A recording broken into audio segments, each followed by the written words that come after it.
नमस्कार दोस्तों, स्वागत है आपका एक बार फिर से हमारे YouTube channel SSC 13 point study में। तो दोस्तों काफ़ी टाइम बाद मैं आज एक टॉपिक लेके आ रखा हूँ, क्योंकि कुछ मेरी निजी प्रॉब्लम होने के कारण मैंने आपको वीडियो नहीं दे पाया। तो दोस्तों आज मैं आपको उत्तराखंड से संबंधित एक टॉपिक लेके आ रखा हूँ, जो है उत्तराखंड में जो वन बचाव आंदोलन हुए थे, वन संबंधी आंदोलन थे, उसके बारे में आपको पढ़ाऊँगा।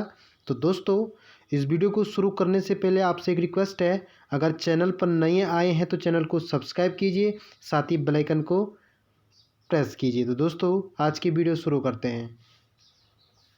तो सबसे पहले देखिए दोस्तों,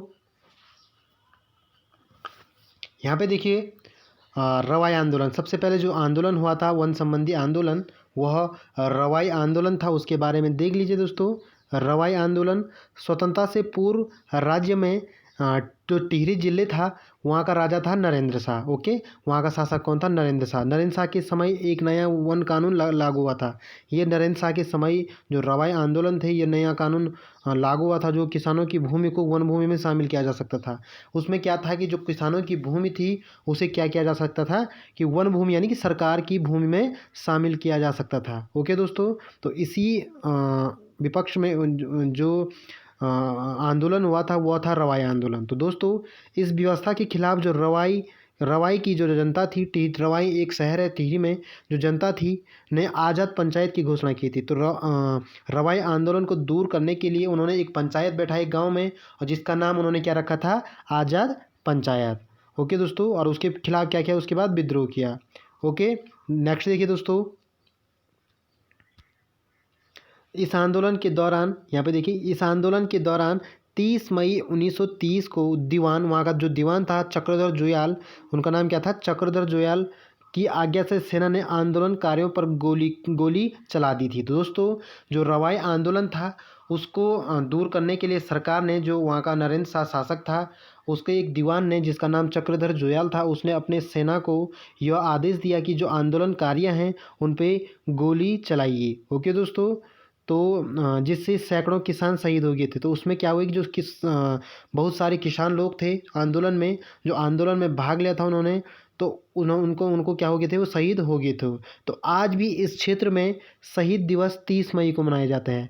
तो जो रवाई आंदोलन था, उसके उपलक्ष्य में 30 मई को टिहरी में रवाई की जनता किस रूप में मनाती है? शहीद दिवस के रूप में मनाती है। इस आंदोलन को तिलाड़ी कांड भी कहते हैं। जो रवाई का आंदोलन था, इसे किस नाम से भी जाना जाता है? तो इसे तिलाड़ी कांड भी कहा जाता है। तो दोस्तों पहले ज़माने में वनों को बचाने के लिए काफ़ी आंदोलन हुए थे, जिसमें रवाई आंदोलन भी काफ़ी भूमिका निभाता है। तो इसके बाद देखिए दोस्तों, नेक्स्ट जो आंदोलन हुआ था रवाई आंदोलन के बाद, चिपको आंदोलन। तो देखिए चिपको आंदोलन में हुआ क्या था, उसके बारे में पढ़िए। तो यहाँ पे देखिए चिपको आंदोलन रैणी गांव से शुरू हुआ था। जो रैणी है, चमोली जिले में एक गांव रैणी है, वहाँ से जो चिपको आंदोलन वहाँ से शुरू हुआ था। रैणी गांव की जंगलों में नारा गूंजा था, हिम पुत्रियों की ललकार। यहाँ पे देखिए, हिम पुत्रियों की ललकार, वन नीति बदले सरकार, वन जागे वनवासी जागे। तो यहाँ पे उन्होंने एक नारा दिया था। वह चिपको आंदोलन के जो समर्थक थे, उन्होंने नारा दिया था कि हिम पुत्रियों की ललकार, वन नीति बदले सरकार, वन जागे वनवासी जागे। तो इस नारे को उन्होंने, चिपको आंदोलन को आगे बढ़ाने के लिए यह नारा दिया था। ओके दोस्तों, तो चिपको आंदोलन की शुरुआत थी 1972, मतलब 1972 में चिपको आंदोलन की शुरुआत हुई थी। 1972 में चिपको आंदोलन की शुरुआत हुई थी, और वनों की अवैध कटाई को रोकने के लिए, जो चिपको आंदोलन का मुख्य कारण था कि जो सरकार थी, सरकार ने क्या कर दिया था कि वनों की कटाई करने के लिए जो वन विभाग को जंगलों में भेज दिया था। जो कि रैणी गांव की जो औरतें थी, उन्होंने काफ़ी जंगलों को बचाने के लिए पेड़ों पे चिपक गई थी। आपने एक कहानी सुनी होगी।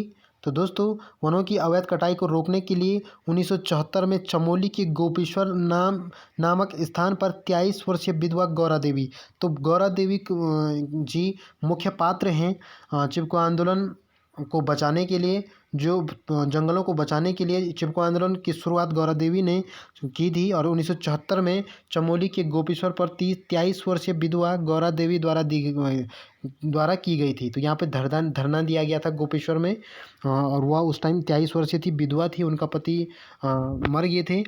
तो दोस्तों आगे देखिए, तो आगे देखिए दोस्तों,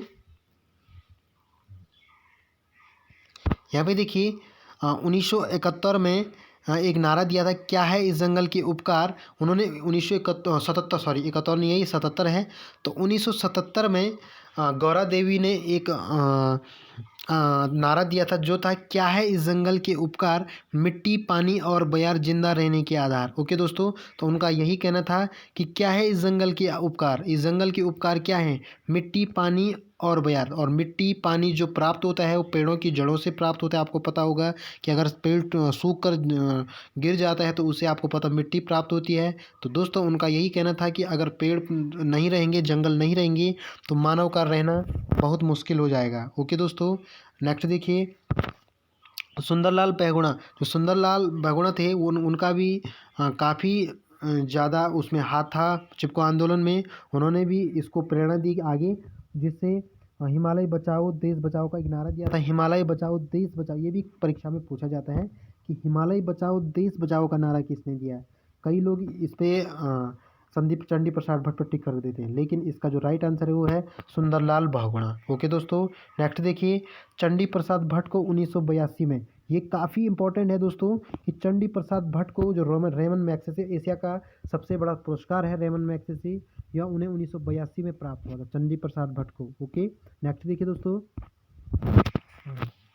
यहाँ पे देखिए जो उत्तराखंड बंद हुआ था सबसे पहले वो 1978 में हुआ था। कब हुआ था? उत्तराखंड पहली बार 1978 में उत्तराखंड बंद हुआ था। पहली बार 1978 में उत्तराखंड बंद हुआ था। ओके, तो चिपको आंदोलन का एक ही सार था कि वन को बचाना, वन की कटाई को रोकना। ओके दोस्तों, उसके बाद एक आंदोलन चला जिसे हम बोलते हैं डुंगी पेंतोली आंदोलन। डुंगी पेंतोली आंदोलन बांस के वृक्षों से संबंधित था। बांस के वृक्षों की अवैध कटाई हो रही थी, उसको रोकने के लिए महिलाओं ने विरोध किया था। उसके बारे में देखिए, डुंगी पेंतोली आंदोलन चमोली जिले में बांस की, मैंने बताया था कि बांस की कटाई को रोकने के लिए महिलाओं द्वारा विरोध किया गया। जो बांस की कटाई, अवैध कटाई हो रही थी, उसको रोकने के लिए महिलाओं ने विरोध किया, जिसका नाम डुंगी पेंतोली आंदोलन के नाम से जानते हैं। ओके, उसके बाद आंदोलन चलाया था पौड़ी में, वो भी देखिए, पौड़ी में पानी राखो आंदोलन चला था। जो पौड़ी में वन संबंधी आंदोलन है भी, पानी राखो आंदोलन। पानी राखो आंदोलन पौड़ी गढ़वाल के एक गांव है जिसका नाम है उपरों खाल। पौड़ी के युवाओं द्वारा पानी की कमी, तो वहाँ का जो मेन मकसद था पानी को, पानी की कमी थी, तो पानी का कोई सोर्स नहीं था, जिससे लोग जंगल काट रहे थे, तो पानी नहीं आ रहा था। तो दोस्तों वो इसी उपलक्ष्य में उपरों खाल की जो जनता थी, उन्होंने पानी की कमी को दूर करने के लिए पानी राखो आंदोलन चलाया था, जिसके में मुख्य पात्र थे सच्चिदानंद भारती। ओके, इस आंदोलन के सूत्रधार उपरों खाल के क्या थे? एक शिक्षक थे। और सच्चिदानंद भारती ने दोदातोली को लोक विकास संस्थान का गठन किया। जो लोक विकास संस्थान का गठन किया था वह सच्चिदानंद भारती ने किया था। ओके दोस्तों, उसके बाद एक आंदोलन और चलाया था उत्तराखंड में, वो भी देखिए रक्षा सूत्र आंदोलन। ये चमोली जिले में चला था, और इसका मुख्य कारण था कि जिसकी शादी, सपोज दैट किसी की शादी होती है तो वह एक पेड़, दंपति क्या करती थी, एक पेड़ लगाती थी। तो उसमें एक आंदोलन, इस आंदोलन का नाम रखा गया था रक्षा सूत्र आंदोलन। तो रक्षा सूत्र आंदोलन वृक्ष पर रक्षा सूत्र बांधकर उसकी रक्षा का संकल्प लेने संबंधी आंदोलन 1994 में शुरू हुआ। ओके, यह किस नदी के तट पर हुआ था? भिलंगना नदी के तट पर। ओके, इस आंदोलन का नारा था ऊंचाई पर पेड़ रहेंगे, नदी गले सर टिके रहेंगे। ओके, पहाड़ टूटेंगे, बिना मौत के लोग मरेंगे, जंगल बचेगा देश बचेगा। तो इसका मुख्य जो नारा था वो यही था। ओके, नेक्स्ट देखिए मैती आंदोलन। मैती आंदोलन का जो सूत्रधार थे वो कल्याण सिंह रावत थे। तो देखिए मैती शब्द का अर्थ होता है, गढ़वाल में मैती का अर्थ होता है मायका। ओके, तो इस आंदोलन के जनक माने जाते हैं कल्याण सिंह रावत को। ओके, और इसकी शुरुआत की थी मैती आंदोलन की 1996 में किसने की थी? कल्याण सिंह रावत ने। तो दोस्तों आशा करता हूँ कि आपको आज का टॉपिक समझ में आया होगा। अगर आपको आज का टॉपिक समझ में आता है तो वीडियो को लाइक कीजिए, चैनल को सब्सक्राइब कीजिए, साथ ही बेल आइकन को प्रेस कीजिए। तो दोस्तों मिलता हूँ अपने अगले टॉपिक पे, तब तक के लिए धन्यवाद।